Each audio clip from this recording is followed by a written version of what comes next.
Good morning, students. In the previous class, we have discussed about standard and non-standard solution. Now, further I am going to tell you about mode of representing concentration of standard solution. Concentration terms से ही हमें पता चलेगा कि standard solution में कौन सा part means solute solvent कौन सा ज़्यादा है, यानी एक्सेस अमाउंट में है या फिर लिमिटेड अमाउंट में या भी कम अमाउंट में। इसको थोड़ा अच्छे से समझने के लिए कंसंट्रेशन टर्म्स को हमने दो पार्ट्स में डिवाइड कर दिया। दो पार्ट्स में डिवाइड करने से हुआ क्या कि जो वॉल्यूम है और मास है, वॉल्यूम हमें पता है कि वॉल्यूम पर टेम्परेचर का इफेक्ट पड़ता है। अगर हम टेम्परेचर को इंक्रीज करते हैं तो वॉल्यूम इंक्रीज होगा, अगर टेम्परेचर को हम डिक्रीज करते हैं तो वॉल्यूम डिक्रीज होता है। तो क्या मास पर कभी टेम्परेचर का इफेक्ट पड़ता है? नहीं, क्योंकि डेंसिटी हमारी फिक्स होती है, मास पे कोई इफेक्ट नहीं पड़ता है। तो टेम्परेचर ये इंडिपेंडेंट होते हैं और टेम्परेचर ये डिपेंड होते हैं वॉल्यूम रिलेटेड। तो जो कंसंट्रेशन टर्म्स हैं तो कुछ वॉल्यूम से रिलेटेड होते हैं और कुछ मास से रिलेटेड होते हैं।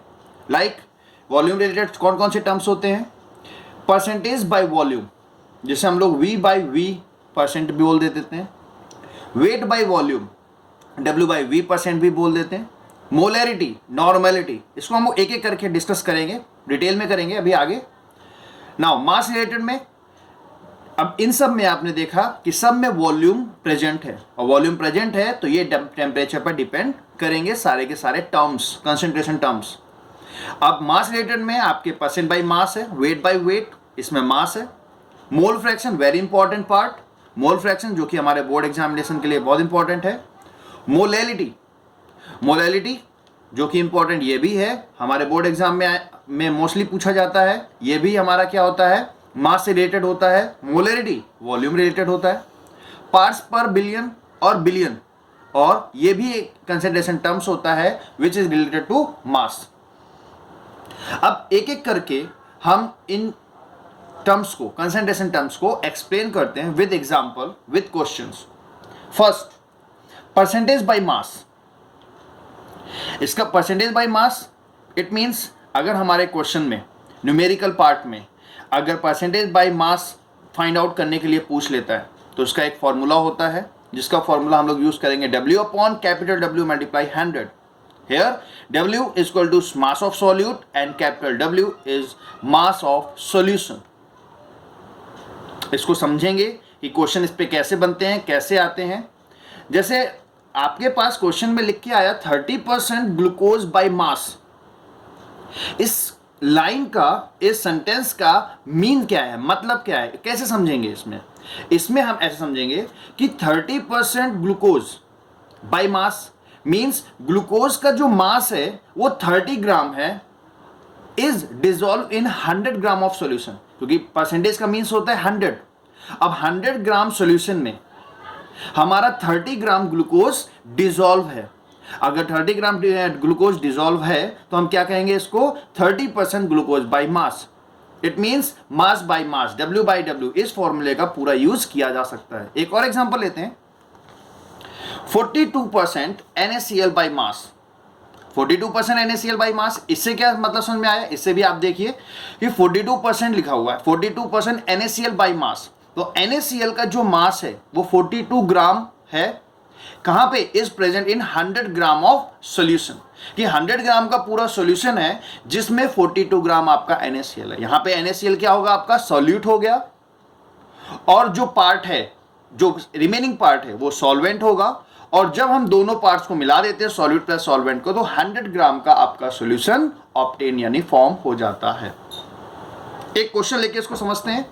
जैसे हमारे पास है क्वेश्चन दिया, 10 gram sucrose is dissolve in 100 gram water. अब हमें फाइंड आउट करना है वेट बाय वेट परसेंट से। निकालिए, ये क्वेश्चन आ गया अब आपके पास। अब आपके पास अगर क्वेश्चन आता है तो आपका दिमाग क्या स्ट्राइक करना चाहिए कि sir W by W percentage का फॉर्मूला हमने अभी बताया था आपको। क्या बताया? कि परसेंट बाय मास, ये W बाई W का मास फॉर्मूला होता है W upon W multiply 100। It means W means mass of solute और capital W means mass of solution. तो सबसे पहले हमें इस क्वेश्चन में फाइंड आउट करना पड़ेगा कि सॉल्यूट क्या है और सॉल्यूशन क्या है, चलिए देखते हैं। 10 gram sucrose is dissolve in 100 gram water. इसका मीन्स क्या हुआ कि 10 ग्राम यानी 10 ग्राम सुक्रोज को हमने डिजोल्व किया 100 ग्राम ऑफ वाटर में। तो limited amount means less amount में कौन है, 10 ग्राम जो कि सॉल्यूट है, और 100 ग्राम आपका वाटर है जो कि क्या है, सॉल्वेंट है। जब ये दोनों आपस में मिक्स होंगे, डिजोल्व होंगे, तो आपका सॉल्यूशन तैयार होगा, और वो सॉल्यूशन 100 + 10 = 110 हो जाएगा। तो अकॉर्डिंग टू फॉर्मूला हम लोग चलेंगे कि मास ऑफ सॉल्यूट इट मीन्स 10 ग्राम रखेंगे यहाँ पे, और मास of solution it means 100 + 10 is 110 multiply 100, 0 से 0 कैंसिल आउट, 100/11, 100/11 को और कैंसिल आउट करेंगे, 9.09% आपका आंसर आ जाएगा। सेम इसी तरह से जैसे W/W का हमने परसेंटेज पढ़ा है, तो वॉल्यूम बाय वॉल्यूम परसेंटेज भी होता है। ये भी एक कंसंट्रेशन टर्म है, इससे भी रिलेटेड क्वेश्चंस आते हैं। इसका फॉर्मूला बन जाएगा V यानी small v upon capital V multiply 100। Small v means volume of solute, capital V means volume of solution multiply 100। इसको समझने के लिए जैसे हमें पास दिया हुआ है, क्वेश्चन में देगा 10% H2SO4 V/V। इसका मीन्स क्या हुआ कि 10% H2SO4 V/V। V/V से हमें पता चल रहा है कि H2SO4 हमारा किस फॉर्म में है, लिक्विड फॉर्म में है। कितना है, 10 ml है। तो 10 ml of H2SO4 is present in 100 ml। Percentage से क्या रिलेट पता चला कि 100 ml ऑफ सोल्यूशन होगा। चलिए इसे क्वेश्चन से समझते हैं। HCl aqueous solution is 7% V/V।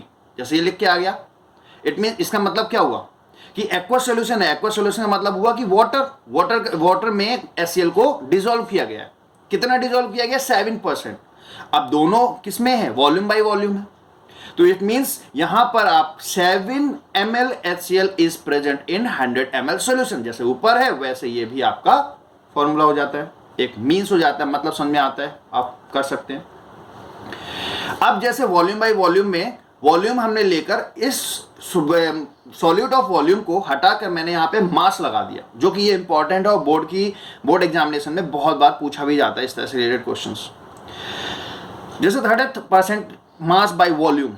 अब मास मीन्स W किसका, सॉल्यूट का, वॉल्यूम मीन्स V यानी सॉल्यूशन, सेंटीमीटर क्यूब में होगा या फिर ml में होगा, मल्टीप्लाई 100। ये भी आपका एक फॉर्मूला बन जाता है। अब इस फॉर्मूले को भी समझते हैं। जैसे हमारे पास क्वेश्चन दिया हुआ है, क्वेश्चन में आ गया 30% NaOH W/V।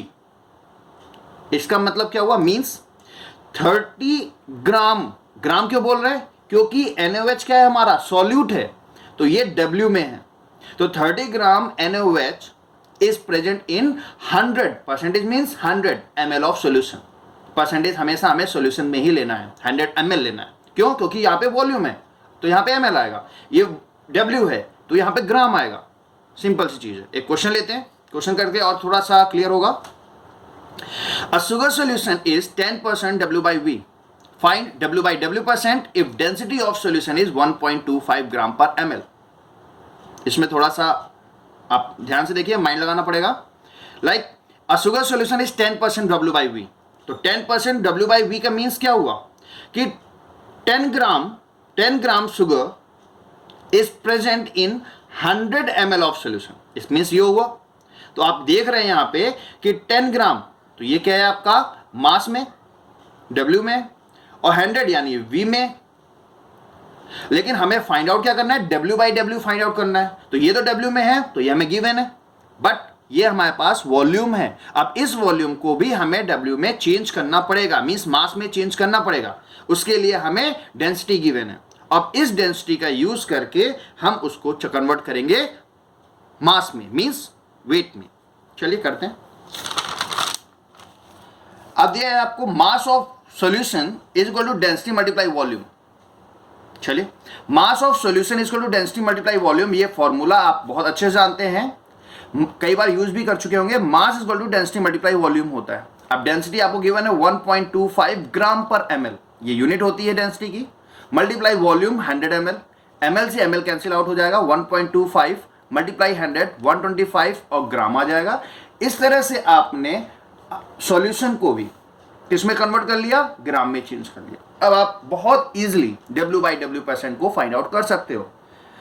कैसे, एग्जांपल फॉर्मूले में रख देंगे, जैसे कि इसमें आपके पास क्या है, वेट ऑफ सॉल्यूट और वेट ऑफ सॉल्यूशन मल्टीप्लाई 100।